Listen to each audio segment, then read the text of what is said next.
Unleash the power of knowledge and connect with the heartbeat of the African diaspora. Download our African Diaspora News Channel app now on Google Play and Apple App Store. Stay informed with authentic and diverse perspectives, breaking news, and cultural insights.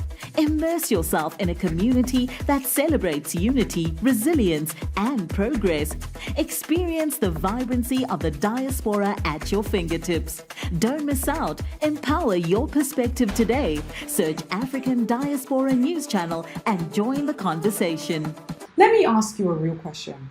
If you had the whole world breathing down Captain Traoré's neck, which is actually happening right now, trying to paint him as a villain, but he actually has his people's best interests at heart, the question is, what can he do to actually shut them up?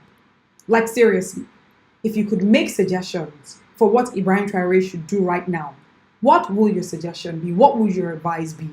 And I actually need you to please drop your comments in the comment section, because I would love for us to have a robust conversation about this. What do you think his next best step should be? So I came across this YouTube video and a strong suggestion on what Traoré should do, and I thought it was very interesting. Let's take a look. As someone who loves you and cares for your continuity as leader of your country, I suggest to you that you declare a day for national elections and a day to return to constitutional rule in the shortest possible time.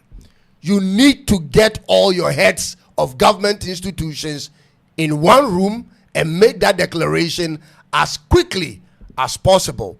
You need to register an independent political party and introduce the people of Burkina Faso to it. You need to run as an independent candidate and make sure you win in that election. Just make sure you win in that election. This will be your surest bet to legitimize yourself as an elected president on the international stage and provide you the free hand to rule your country the way you find fit under a constitution. You have already demonstrated time and again how competent and effective you are as a leader, and therefore shouldn't be a problem for you in an election. We know Captain Traoré has been making bold moves to reclaim Africa's independence. Basically, the idea is this: if Traoré wants to get the West off his back and make it almost impossible for them to discredit him, because that's what they're trying to do with all the misinformation, he needs to transition into a democratically elected leader immediately. What do you think? Here's why that's smart. Right now, critics can easily scream military coup, dictatorship, and they could use that as an excuse to meddle, to sanction, to isolate. You can see what is happening. But if Traoré organizes an election, forms an independent political party, and he wins fair and square, then guess what? It's no longer just Traoré, the military leader, right? It's Traoré chosen by the people, one who was democratically elected. And once the people speak, it's harder, much harder, for foreign powers to act like they know what's best for Burkina Faso, or to act like they know what's best for Africa in general. You know how sometimes when you see someone coming to pick a fight and you just sidestep them from picking that fight, like, not today, and you leave them looking crazy? That's exactly what this is. That's basically the political version of what he's suggesting Traoré should do. So that when next they come up with any of those ridiculous accusations, we remind them that he was democratically elected.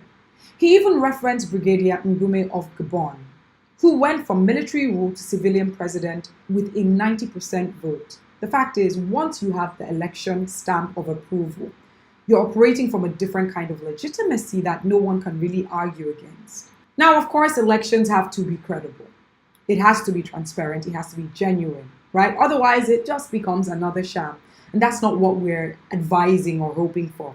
And Africans are tired of that story as well. But if Traoré does it right, if he lets the people's voices truly speak, it could change everything.